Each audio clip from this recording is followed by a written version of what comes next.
Well, man, oh man, what a pleasant surprise. I said at the beginning of this, going into this race, a week off, everything's going to change. And it did. I mean, this is why you have to be like critical of the sport and be like, "Oh, it's the same boring old one," because when this stuff happens, it's awesome. What a rush. What a rush to feel with only like 4 laps in. You're like, "This is anybody's race basically." But Marco, I mean, congratulations. He's back at it again. You and Carlos Sainz and Max Verstappen together, the only people who have, between the three of you guys, only people who have won a Only race wins. for like a year. Yeah.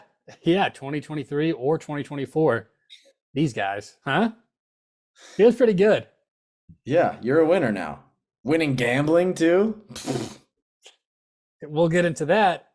A few other things that we're going to get into are our hot lap recap, hosted by one and only Ian.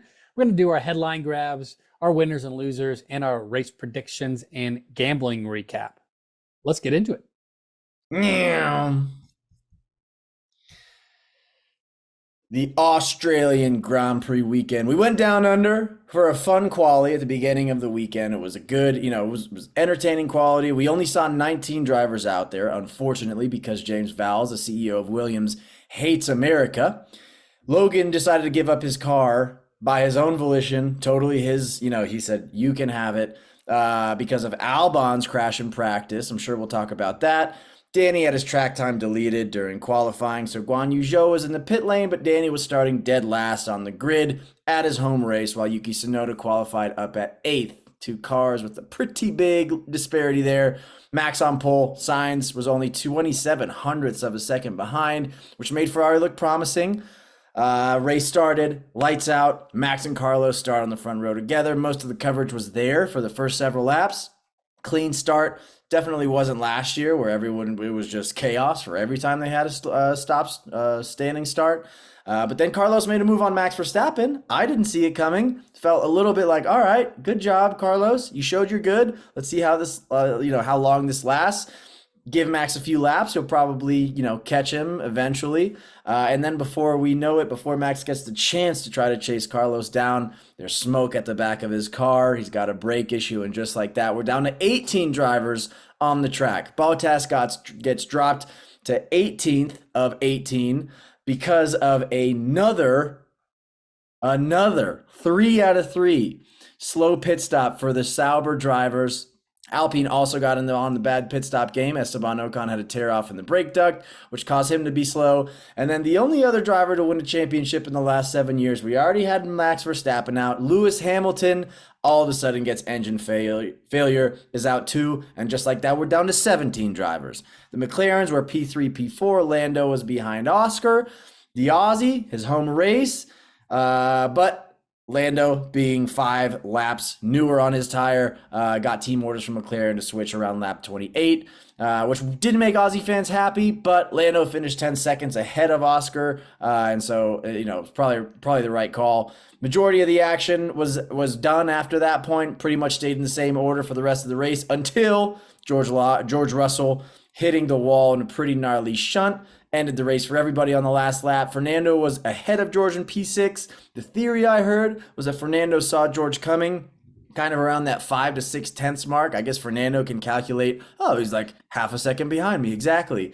That's not where you want to be if you're leading somebody, because that's like the sweet spot for DRS to work super effectively. You want them a little closer so that it's too hot, it's harder to follow, bad air behind him. So he tried to slow down a little bit. So the theory says. Ended up causing George to not be able to have control. He lost the front, he lost the back, and he slammed into the wall and ended up on 2 wheels in the middle of the track. Fernando gets a 20-second penalty. Ferrari finished with a 1-2, and for the first time since Bahrain of 2022, Lando ends up on the podium. Oscar right behind him in P4.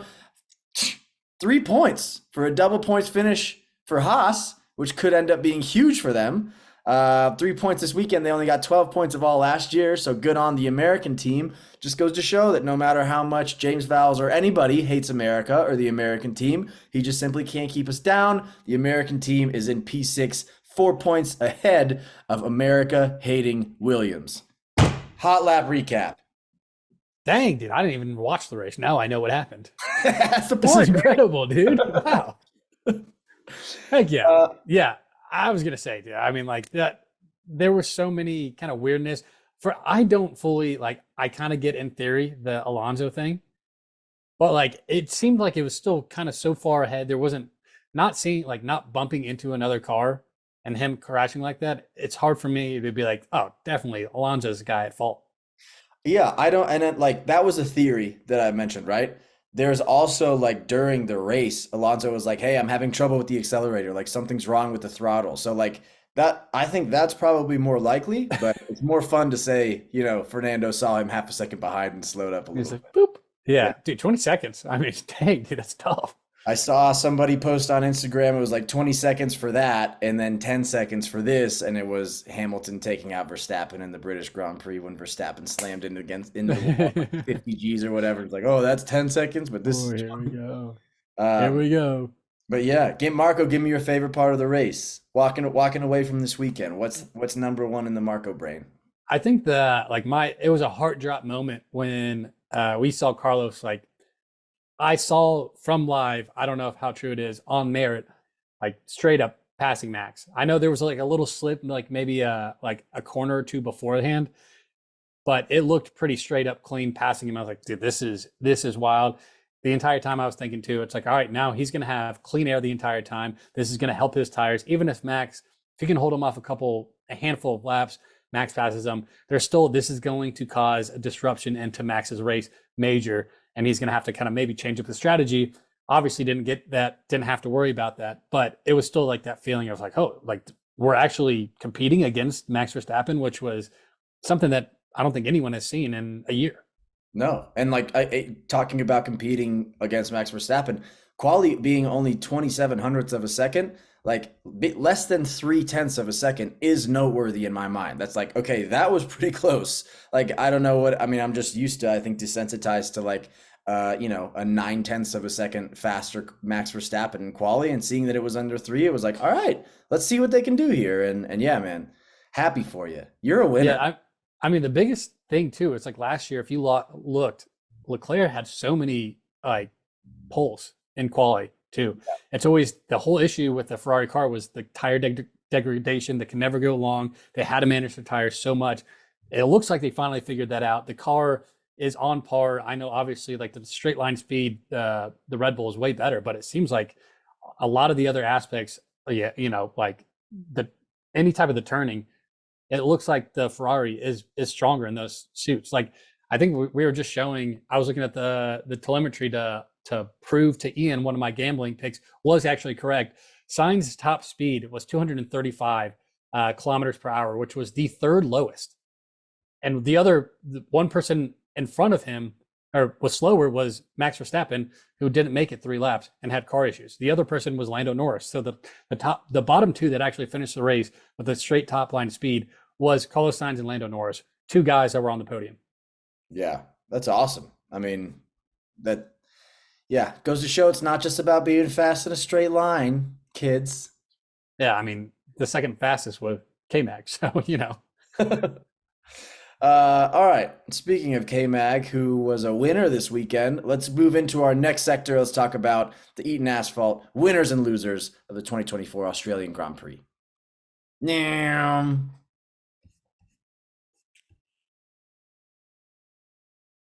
Oh, whoops. Fuck, I fucked that up. oh yeah, I forgot about that. I didn't even notice it.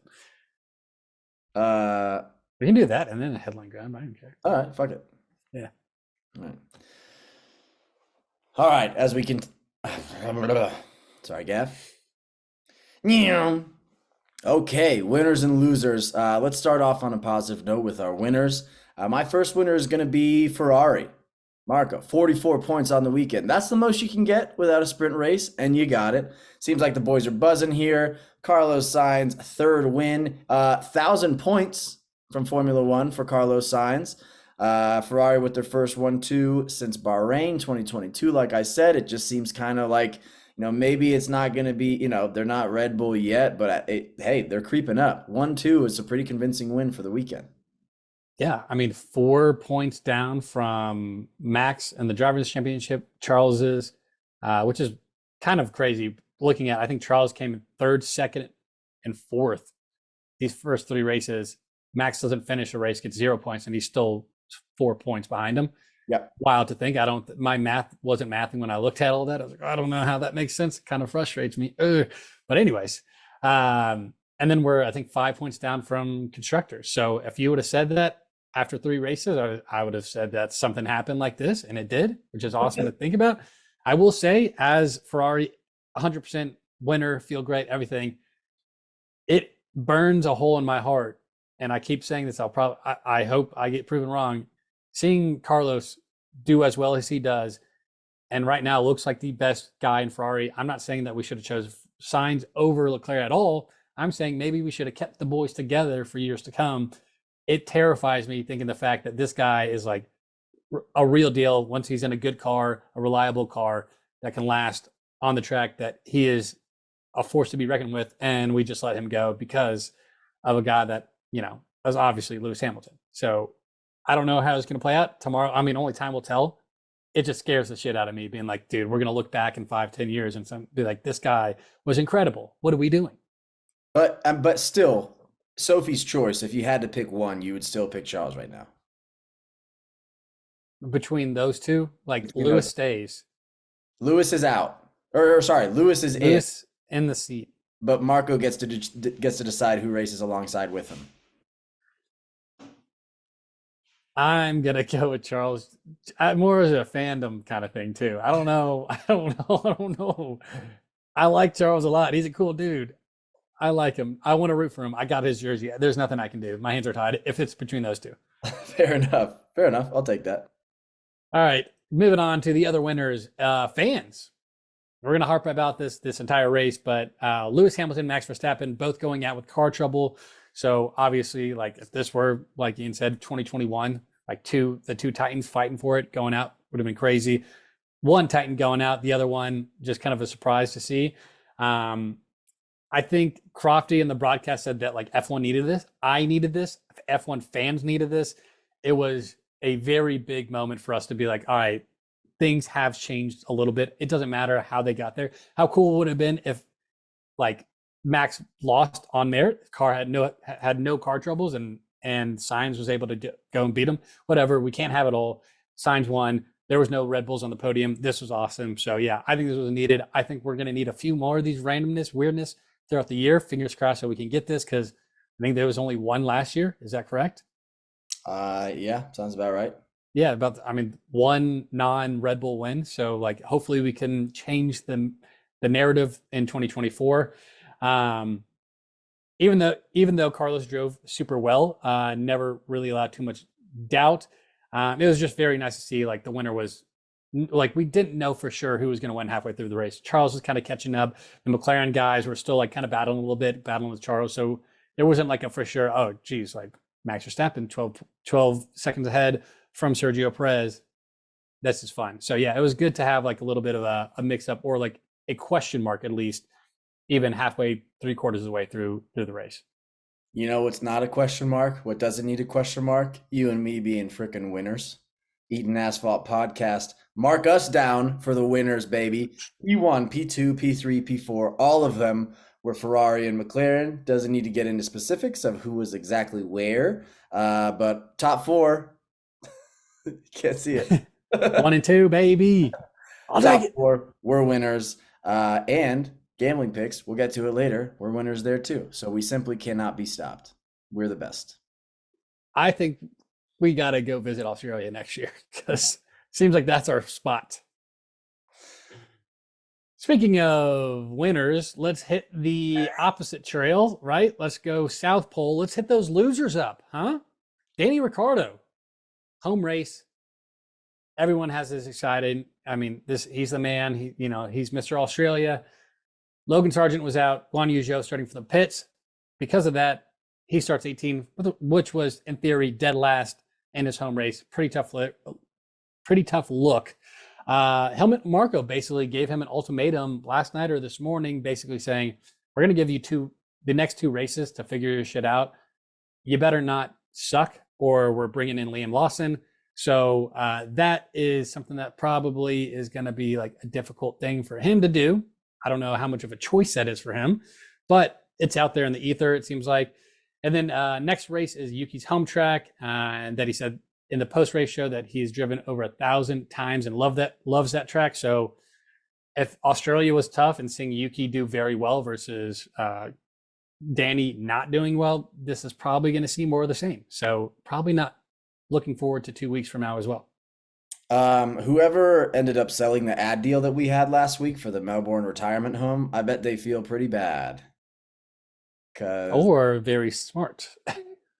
or like they jinxed it and was kind of sad about it. But anyway, speaking of jinx, there is a bad problem. They need they need to burn sage down at the Sauber pit crew garage. Another problem with the wheel nut. This time a wheel nut rolled into the fast lane of the pit stop. They got a slap on the hand, like a 5,000 euro fine, which is like, all right, whatever. But it's just not ending with this team. Joe deserves better. Valtteri deserves better. It's just, I mean, what can you do? We were saying earlier, like the only solution I see forward from here between like now and Japan is to just make the wheel nuts and the wheel gun operators.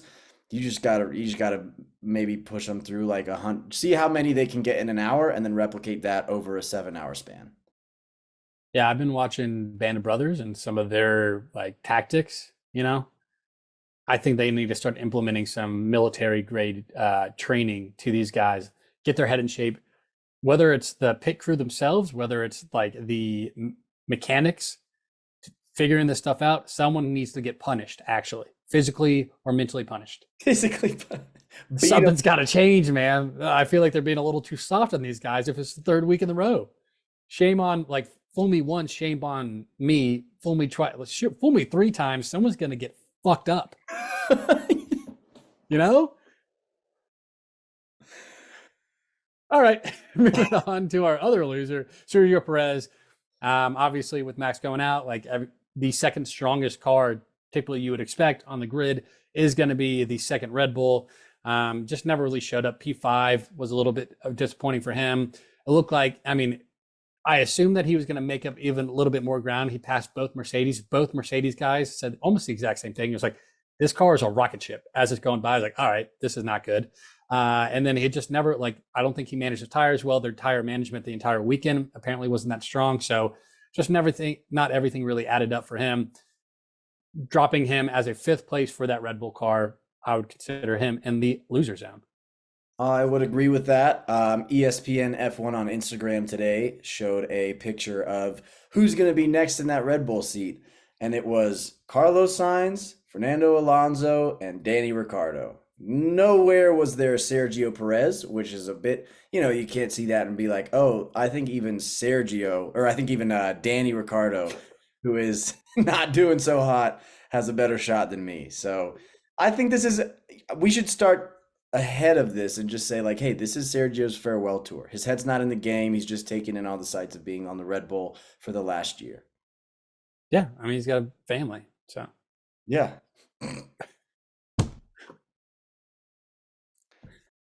And then finally, the last loser, Logan Sargent, having a teammate wreck their car and then it resulting in you not being able to race just got to make you feel like the ultimate little brother. Like dude, being a fly on the wall when that decision was made and when that decision was communicated to Logan would have been just absolute like world-class television, because like who was the first person to bring it up? Because I'm sure everybody was thinking it, but like there had to be, hopefully it came from the top, but it was like, we could just use this guy's car. Yeah. Hey, champ, come over here. Hey, take a seat, buddy. Yeah. Hey, have you been to the Opera House in Sydney? Would you prefer to go there tomorrow instead of race cars?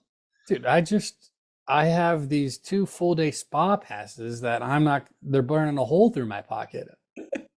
Care to take them, huh? They're yours. The 25% off. They still charge. Expires tomorrow. So you got to go tomorrow. Sorry. Yeah. A dagger in the heart of all the American Formula One fans. But we'll be back. I'm sure there's a guy who's in the, coming up through the ranks that's going to make America proud, right? Right? Is there? I don't know. I don't know. I What don't know. about Colton Herta? What's he been up to, huh? Bring him back. What happened to Colton? You just unlocked a I memory. don't. Yeah, dude. I don't. He was still trying to get his super license last year. I don't know if that ever worked out. He was Yeah. almost fourth place. He might have gotten it. I don't know. Let's see. All right, let's move on from our winners and losers and go on to a couple headline grabs. Pew. Before All ad, right, headline grabs here. ad. I was gonna do headline grab, ad predictions. Okay, all right, perfect. All right. Zero. Headline grabs. Danny Rick's ultimatum: stop sucking or get ready for retirement, buddy. We're gonna put in that get ready to learn Chinese, buddy. Replace Chinese with retirement right there. That's not too bad. All Okay. right. Fuck. Actually, that probably because I want to go in succinct order, right? It's up to you. All right. I'm gonna redo this, Gavin. I'm gonna send you this picture of Adam Silver, commissioner, and a fake quote that he says we're gonna put over retirement, replace Chinese with retirement. I'm gonna redo this. Sorry, but we're gonna put it anywhere you want. Whatever. Okay. Headline grabs. Danny Rick's ultimatum: stop sucking or get ready for retirement, buddy. Perez calls current teammate Max Verstappen overrated and signs the better driver. What both of these mean, huh? Danny Rick's ultimatum: stop sucking or get ready for retirement, buddy. Rumors have it that Danny's been told if he does not improve for the next two races, they will be giving the keys to the car back to Liam Lawson, who was very impressive in his outings last year. So I think this is, we just talked about this. It seems like the smart decision. It's like the think with your head, not with your heart. This is a head decision. So I don't see like they're saying like, hey, here's your ultimatum, basically. I don't know if this is really like a decision for Danny. It's like, hey, do better. Like it's your call. I don't think this is his call. I think he's trying his best. He just sucks, right? I think so. He did get unlucky on quali, like that would have made a huge difference, you know. Sure. But Yeah. at the end of the day, like He results are did go pretty far out. You know, he did. he He did did. exceed that a good bit. There wasn't like, oh dang, he's right on the line. And I mean, I don't think like I don't think if Danny brought the video of him being like, "Hey, if I did say in the lines like, look how good I would be," I don't think that's gonna. Everything changes. Yeah. I think results are kind of the only thing that F1 teams in general are focused on, but specifically the people who are the overlords, the helmet Marcos of the world that are going to be deciding Danny's fate. So yeah, get ready to learn Chinese, buddy. Yep. All right. Headline number two: Perez calls current teammate Max Verstappen overrated and signs the better driver. So Sky Sports F1 asked Perez if Ferrari would have still triumphed without Verstappen's issues, which led to Perez responding, "Absolutely. I think, uh, absolutely. I think just as a team, we just don't have the pace today. We didn't have the pace throughout the weekend. We were struggling already from Friday, and we were really not. We really never got on top of the management of the tires." I think if you ask Max the exact same question, he would completely disagree. I'm sure he probably wasn't very happy with Perez saying that, being like, "Are you going to really admit that someone's going to beat me? Straight up, bitch." So that probably also doesn't help Perez staying with the team when he's going to be like kind of bad mouthing or just not giving the hype, the supportiveness that probably Max wants to hear from everyone. Fair enough. Hey, you know what you do with a bad teammate? Yeah, kick him out, and you get a new one next year. On to the next one. Yeah. All right, that does it for our headline grabs. Let's move on to our race predictions and gambling recap. But before we get to that, this part of the product, sorry, Gavin, fuck me. But before we get to that, this part of the podcast is brought to you by the appendicitis. Fuck, this is hard. One more time. If not, I'll quit this fucking podcast. Here we go. But before we get to that, this part of the podcast is brought to you by appendishitoutofme.com, where we are the first company to begin removing your appendix prior to any issues that stem from it. By removing your appendix, your work efficiency, your brain function, your testosterone, your metabolism, and athleticism will increase by an average of 55%. Shout out to Carlos Sainz. Excuse me.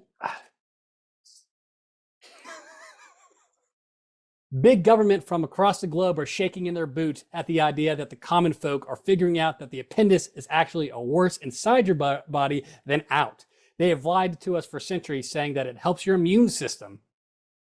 What they didn't tell you is that it acts as natural blockade from nutrients flowing quickly and seamlessly from your small intestine to your large intestine. Hoping to get promoted? Remove your appendix. Want to stop your drug addiction? Appendix out. Hoping your husband or wife will stop cheating on you? Therapy. Psych, eliminate your appendix. We will remove your appendix as early as the age of 2, and we're working on ways to get it out of the womb starting in 2026. Expect to see superhuman children when this breakthrough is finalized and will be combat of AI overtaking the world. What else is big government hiding from us? Apparently, drinking water is the main cause of death on this planet Earth, but that is a story for another day. So make the right move and move your appendix to the garbage by going to the appendicitisshitoutof.me.com. Thanks. Now, before we started the Formula One podcast, we were experimenting with just a conspiracy theory podcast, so we could have been wearing those hats all the time. I mean, it didn't take me long to make it. I think I can start using a lot more. I like that bit. Let's bring that bit back. Let's bring the let's for sure bring the tinfoil hat around a little more often. I felt good, dude. I felt powerful. Did we already cut? I don't know. Yeah, fuck it. Fuck it. We trust you, Gavin. All right, let's wrap up quickly here with our predictions and gambling recap. As far as predictions go, I was the only one on the board here. One prediction correct, which was 3 cars did not finish. So that puts me at 2 points going into Suzuka. Let's get to our gambling paddock. You start off gambling paddock. You were the big winner this weekend. We both really did good. I went 3 out of 4, very close from going a full perfect slate 4 out of 4. McLaren double top 6 finish plus 120, nailed it. Ferrari fastest lap plus 500, nailed it. Ferrari fastest speed Red Bull plus 225, nailed it. Missed fastest pit stop, very close. So came out with just about 4.3 units on that weekend, moving me to 6-4 on the year. Units positive 3.1 units, so $562. Sick. I hit 2 of my 3 that I went for. Yuki to beat Danny in free practice 1, obvious. And then Yuki to be the fastest qualifier outside of Red Bull, Ferrari, McLaren, Mercedes, and Aston Martin. And then I didn't win that winning margin to be over 12 seconds, but I'll trade that in if it means that winner is in Max Verstappen. Puts me at 2.5 units above in the positive, in the green. So my record is 5-4 plus 3.2 units at $564. And that will wrap up the Australian Grand Prix. If only we could have more races like the Australian Grand Prix, Marco. Yep. Suzuka night race. Am I correct? Are we going to get a decent time on this? No. Day race. I'm pretty sure. Day race. Pretty sure. Hopefully the time's better than Australia. It's a fun midnight for me. It's gonna be 1 a.m. for you. Yeah. Yes, I love doing that. And then, but the good news is that China's after that, and that is 2 hours later than that. Oh, so 3 a.m. Yeah. Fantastic. Yeah. So it's kind of sick. It's not sick. I'll see it in the morning, the following morning. This is where we earn our stripes as Formula One podcasters. Staying up late and watching the race. I'm so excited, yeah. With all my friends and family around me watching it, supporting it. Yeah, being really happy that I'm super tired the next day. All right, everybody. That'll do it for us. Happy week off. Could I be so bold? Yep, that is correct. Week off. Yeah. Good Friday. Off. F1 knows the right religion. Thank you. I'm not going to say that. Respond. Take that back. All right. See you, assholes. See you, assholes.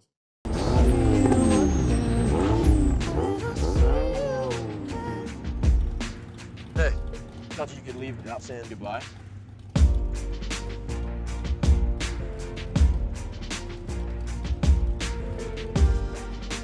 used to say I live my life a quarter mile at a time.